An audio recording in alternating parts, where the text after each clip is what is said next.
Bonjour à tous, on se retrouve pour une nouvelle position qui siloterait pour les noirs. On est en finale, dame et fou contre dame et tour, quand même les dames sur l'échiquier, donc attention à la protection du roi. Et on notera un pion passé très avancé, évidemment pour les noirs aussi. Position de force hein, pour la finale, évidemment, hein, puisque on sait qu'en finale, le but c'est d'amener un pion à dame. Possibilité d'échange des dames ici. On va quand même vérifier le nombre de pions. Dame fou contre dame tour. 6 pions chez les noirs, seulement 5 chez les blancs. Donc un pion.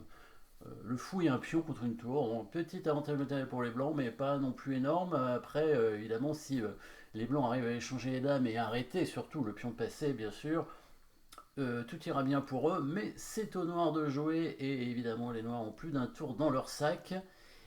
Et dans cette position, qu'est-ce qu'on peut faire à part rechercher les coups forcés? Eh ben, on va le faire évidemment. Il y a un échec dans cette position. Un échec. Est-ce qu'il est intéressant? En tout cas, il faut l'envisager toujours. Échec avec le fou, évidemment. Est-ce que c'est un bon coup? À quoi ça pourrait servir? S'il prend le fou, quel est l'intérêt, à votre avis?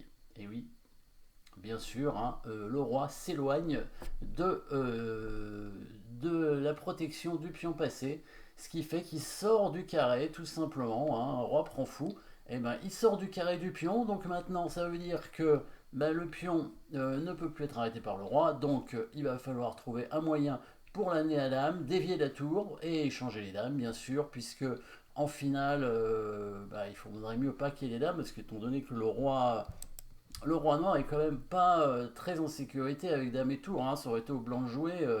Bah, il y avait certainement de quoi créer des menaces très fortes avec la dame et la tour. Hein. Par exemple, dame en C8 sur échec, ensuite la tour qui descend en D7 sur échec. Et le roi noir aurait été très mal en point. Mais c'est au noir de jouer, ça change évidemment tout.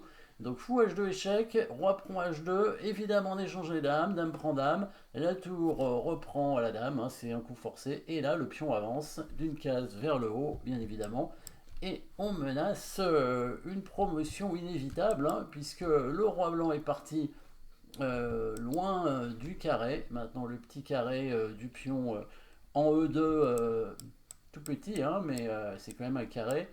Bah, le roi blanc, comme il est en H2, évidemment, il est loin du carré. La tour ne peut pas revenir à l'aide grâce aux pions doublés. Hein. Les pions doublés qui ont parfois une importance en finale. Hein, même en milieu de partie, hein, ça peut être intéressant des pions doublés pour contrôler, surtout des pions doublés au centre, hein, pour contrôler énormément de cases. Alors, est-ce que les blancs sont obligés de prendre le fou quand même après ce premier coup de fou ici? Échec. Donc on peut voir déjà la variante, hein, bien sûr, hein, fou H2, roi prend H2, la dame qui échange et le pion qui avance et le pion va à dame de façon imparable. Hein. Les noirs vont se retrouver avec une dame contre une tour, évidemment une position gagnante. En finale, est-ce que le roi blanc est obligé de prendre le fou? Mais s'il ne le prend pas, ça veut dire qu'il reste dans le carré. Hein. Donc forcément, il va aller en F1. Parce que s'il va en H1, ça sert évidemment à rien, étant donné que bah, les noirs font la même chose, ils échangent des lames, ils poussent le pion, et c'est pareil, sauf qu'il y a toujours le fou, mais sinon ça change rien. Donc le roi va dans le carré du pion. Le problème, c'est que le roi blanc, bah maintenant, oui, vous allez trouver évidemment la suite, est soumis à des attaques, puisque il y a encore les dames sur l'échiquier. Et oui, et le pion à une case, à deux cases de fer dame, c'est en finale l'équivalent d'une pièce, hein, vraiment. Hein. Et même dans le milieu de partie, parfois, hein, un pion à deux cases de fer dame, ça peut être extrêmement fort. Mais en finale, c'est encore mieux. Et là, bah, le roi blanc bah, se fait attaquer par à la fois par le fou qui est quand même pas loin, le pion qui vaut une pièce, et la dame qui va arriver, évidemment. Menace de mat, bien sûr. Enfin, c'est même pas une menace, c'est un échec directement. On fait échec et ensuite, avec l'aide du pion, on va mater, bien sûr. Hein, après fou H2 échec, si le roi vient en F1, la dame fait échec en F6, le roi bouge et la dame monte en F2 et on remarquera encore le pion doublé derrière hein, qui permet le mat, hein, le schéma de mat ici avec les deux pions, très fort hein, ces deux pions il contrôle énormément de cases, donc des pions centraux doublés, c'est très intéressant. Alors évidemment, ça dépend hein, des situations. Hein. Des fois, ils vont se faire attaquer par les pièces adverses sur les colonnes, comme là, ils sont sur colonnes semi-ouvertes. Hein. Et en plus, ils sont isolés. Alors évidemment, si ces pions doublés centraux étaient protégés par un autre pion, donc ce qu'on appelle une triplette, hein, avec un pion à côté, par exemple ici en F4 ou en D4, ce serait extrêmement fort.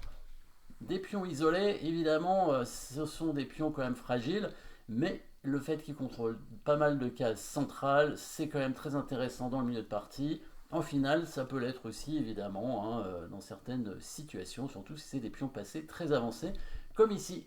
Merci d'avoir suivi cette position. N'oubliez pas de vous abonner et à très bientôt.